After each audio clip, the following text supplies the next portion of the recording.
Assalamualaikum warahmatullahi wabarakatuh. Update perkembangan penyaluran bansos. Buat teman-teman, jangan lupa tekan like dan subscribe supaya tidak ketinggalan info terbaru seputar penyaluran bansos.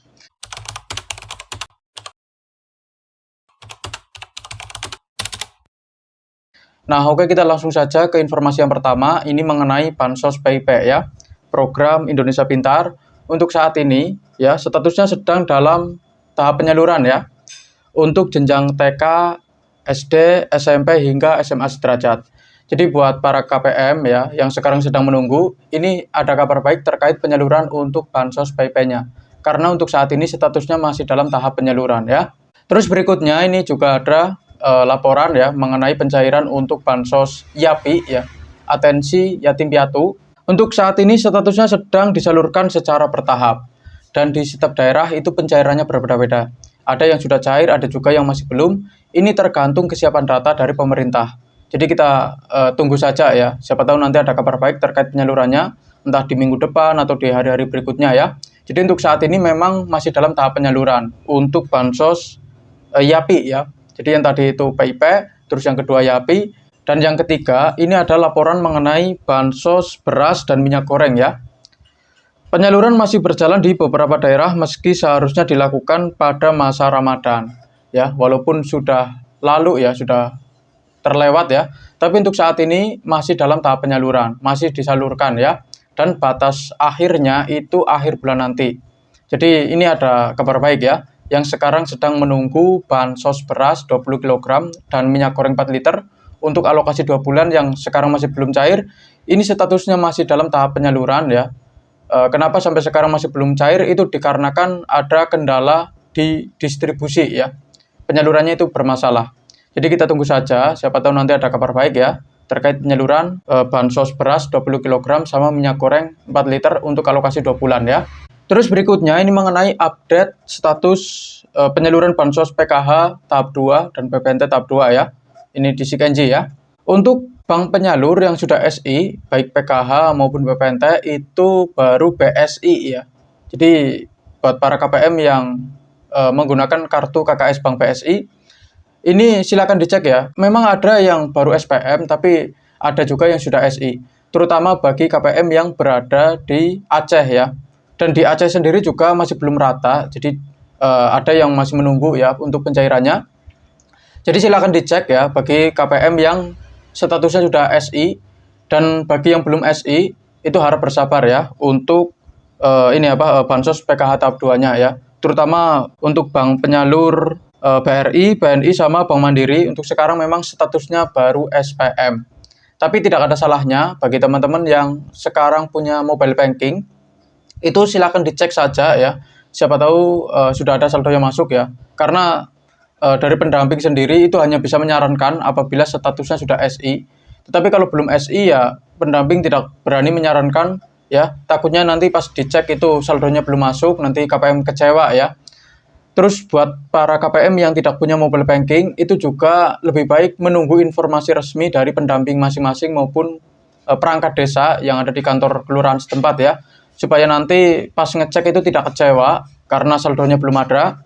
Dan kalau sudah tahu informasi mengenai penyalurannya ya, pas dicek di aplikasi Sikenji sudah SI, itu saran saya ngeceknya 3 hari sekali maupun seminggu sekali juga boleh ya, supaya tidak terlalu sering ngecek. Itu bagi KPM yang tidak punya mobile banking. Tetapi kalau punya mobile banking itu bebas, mau sehari sekali maupun 3 kali sehari itu juga boleh, tidak jadi masalah ya. Terus berikutnya ini ada bantuan BPNT untuk tahap yang kedua ya. Untuk tahap kedua sendiri ini juga sama ya, sama seperti PKH. Untuk saat ini yang baru SI itu kebanyakan dari Bank BSI ya.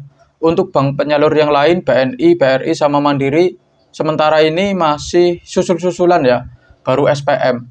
Jadi saya rasa tidak akan lama lagi ya. Maksudnya itu saldonya akan dikirim apabila statusnya di Sikenji itu sudah berubah menjadi SI ya. Ini untuk Bansos, BPNT dan PKH-nya. Terus ini juga ada saran ya, bagi yang memiliki mobile banking silakan cek saldo secara berkala. Bagi yang tidak disarankan menunggu informasi resmi dan tidak perlu ngecek kartu KKS ke ATM atau agen secara terus-menerus. Jadi yang punya mobile banking itu disarankan ngecek saldo secara berkala ya, sehari sekali, sehari 2 kali itu juga boleh. Tapi buat yang tidak punya, itu disarankan menunggu informasi resmi dan tidak perlu ngecek ya, tidak perlu pergi ke ATM maupun ke agen secara terus-menerus. Karena dikhawatirkan itu saldonya belum masuk, nanti kecewa ya. Terus ini juga ada saran ya, ini pendamping sosial hanya bisa menyarankan agar bansos digunakan untuk kebutuhan pokok keluarga. Kalau untuk makan ya itu diperbolehkan. Terus untuk kesehatan itu juga diperbolehkan. Terus pendidikan itu juga diperbolehkan. Jadi yang diperbolehkan itu untuk membeli makanan, untuk biaya pengobatan sama biaya pendidikan ya. Itu diperbolehkan.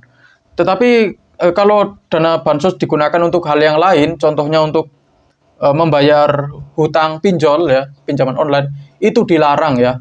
Bisa-bisa bansosnya dicabut. Jadi harap berhati-hati ya. Kalau punya hutang jangan membayarnya itu menggunakan dana bansos ya. Itu tidak boleh ya. Terus untuk judol itu juga tidak boleh ya. Nanti kalau ketahuan otomatis akan tereksklut ya. Akan dikeluarkan secara otomatis. Jadi harap berhati-hati ini buat para KPM yang menggunakan dana bansos ya. Tidak sesuai dengan peruntukannya ya. Terus berikutnya untuk membeli barang mewah ini juga dilarang ya. Contohnya membeli tas mewah atau membeli baju mewah atau barang-barang yang lain itu tidak diperbolehkan karena kalau nanti ketahuan ya ada kemungkinan juga bansosnya akan diberhentikan ya. Terus berikutnya untuk membeli skincare ini buat para ibu-ibu mungkin ya, membeli bedak, skincare, pokoknya membeli barang-barang yang tidak terlalu penting ya, itu juga dilarang ya. Ini skincare, terus membeli rokok buat bapak mungkin itu juga tidak boleh. Jadi kalau ketahuan membelinya itu menggunakan duit bansos, itu ada kemungkinan akan dieksklud ya. Jadi yang diperbolehkan itu hanya untuk membeli makanan, terus untuk biaya kesehatan sama biaya pendidikan. Kalau untuk membayar hutang pinjol itu dilarang, terus untuk judol dilarang, membeli barang mewah dilarang, skincare dilarang ya, atau membeli rokok itu juga dilarang karena dapat menyebabkan kepesertaan bansos diputus. Itu yang perlu diingat. Terus mengenai bansos yang sampai sekarang belum cair, itu juga banyak penyebabnya ya. Ini yang pertama masalah data, ini penting banget ya. Kalau datanya itu tidak sinkron, itu juga bisa menyebabkan bansosnya tidak cair, atau bahkan tidak terdaftar sebagai penerima bansos. Jadi silakan dicek apakah ada kesalahan ya, bagi yang sekarang baru mendaftar sebagai penerima bansos ya. Apakah ada kesalahan penulisan nama, tempat, sama tanggal lahir di KK maupun KTP. Kalau ada kesalahan, silakan disinkronkan dengan yang ada di Dukcapil. Karena kalau tidak sinkron, itu juga bisa menyebabkan bansosnya tidak cair ya. Terus mengenai data yang tidak mutakhir, contohnya kalau ada KPM yang pindah tempat ya, tanpa sepengetahuan petugas, terus ada anggota keluarga baru, ada yang meninggal dunia dalam satu kakak ya, atau status pernikahannya berubah, itu juga harus lapor, supaya nanti datanya dimutakhirkan. Karena kalau datanya tidak mutakhir, itu dianggap datanya tidak sah ya. Jadi perlu dilakukan pemutakhiran data. Terus mengenai petugas yang salah input data, itu juga bisa menyebabkan bansosnya tidak cair ya. Walaupun data yang diajukan itu sudah sinkron, sudah mutakhir, tetapi kalau ada petugas yang salah input data, mungkin salah input nama, salah tempat ya, sama salah tanggal lahir, atau masalah yang lain, itu juga bisa berpengaruh terhadap pencairan bansos. Jadi silakan tanyakan ke pendamping maupun ke perangkat desa, apakah data yang diinput sudah benar atau belum ya. Kalau belum benar, minta dibetulin. Karena kalau ada kesalahan, walaupun salah satu huruf atau berbeda ya, dengan data yang ada di Dukcapil pas diinput, itu bisa menyebabkan bansosnya tidak cair, atau bahkan tidak terdaftar secara resmi sebagai penerima bansos. Dan penyebab berikutnya, mengapa banyak KPM yang bansosnya tidak cair ya, atau belum cair, itu dikarenakan ada pembaruan data penerima. Penerima lama diganti dengan penerima yang baru ya. Jadi itu penyebab utama kenapa bansosnya sampai sekarang belum kunjung cair ya. Dan penyebab berikutnya kenapa sampai sekarang itu belum cair untuk bansosnya, itu dikarenakan kendala teknis ya. Contohnya itu bansos beras dan minyak goreng. Untuk saat ini memang masih dalam tahap penyaluran ya. Di beberapa daerah itu masih disalurkan. Tapi memang untuk sekarang ini statusnya masih terkendala ya. Jadi ada yang sudah cair, ada juga yang belum. Dan saya berharap semoga di minggu depan atau di pertengahan bulan nanti ada kabar baik terkait penyaluran untuk bansos beras dan minyak gorengnya ya. Terus masalah berikutnya itu mengenai status kelayakan yang tidak memenuhi syarat. Contohnya desilnya tinggi ya. Kalau KPM desilnya tinggi 5 ya contohnya, itu sudah tidak dapat bansos PKH maupun BPNT. Walaupun masih tercover sama KIS PBI JKN ya. Untuk sekarang ini memang pemerintah memfokuskan ya atau memprioritaskan KPM yang berada di desil 1, 2 ya. Setelah kuotanya terpenuhi itu dilanjut desil 3 sama desil 4. Jadi kalau ada yang bilang desil 3 dan 4 sudah tidak dapat bansos PKH maupun BPNT, itu bisa dipastikan informasi tersebut tidak benar ya. Terus kalau ada anggota keluarga yang menjadi polisi ya atau menjadi TNI, itu juga bisa menyebabkan bansosnya tidak cair atau bahkan dicoret ya sebagai penerima bansos. Jadi silakan buat para KPM yang merasa di anggota keluarganya itu ada yang berpotensi menjadi aparat ya, itu harap kakaknya dipisah ya. Jadi mungkin anaknya sendiri, terus keluarga yang lain sendiri ya. Karena itu akan sangat berpengaruh terhadap pencairan bansos. Terus ekonomi meningkat ya, sama ter-exclude, itu ada kemungkinan juga bansosnya sudah tidak cair ya. Untuk KPM yang sekarang status ekonominya meningkat, itu juga disarankan melakukan graduasi mandiri ya. Terus bagi KPM yang ter-exclude, itu ada kemungkinan sudah tidak cair lagi untuk bansos tahap yang kedua ya. Karena statusnya itu sudah dikeluarkan. Dan alasannya itu banyak ya. Alasannya banyak. Ada yang memang murni ter-exclude karena sudah melewati batas yang ditentukan.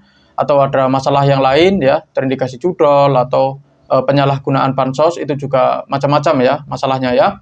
Dan tugas saya untuk hari ini sudah selesai. Apa yang perlu saya sampaikan sudah saya sampaikan semua. Ini yang pertama mengenai bansos PIP, YAPI, terus bantuan pangan ya. Dan dilanjut mengenai update status penyaluran ya, baik PKH maupun BPNT tahap yang kedua ya. Sekian dari saya, terima kasih sudah menonton video ini sampai habis. Jangan lupa like, comment, dan subscribe. Kita berjumpa lagi di video berikutnya. Wassalamualaikum warahmatullahi wabarakatuh.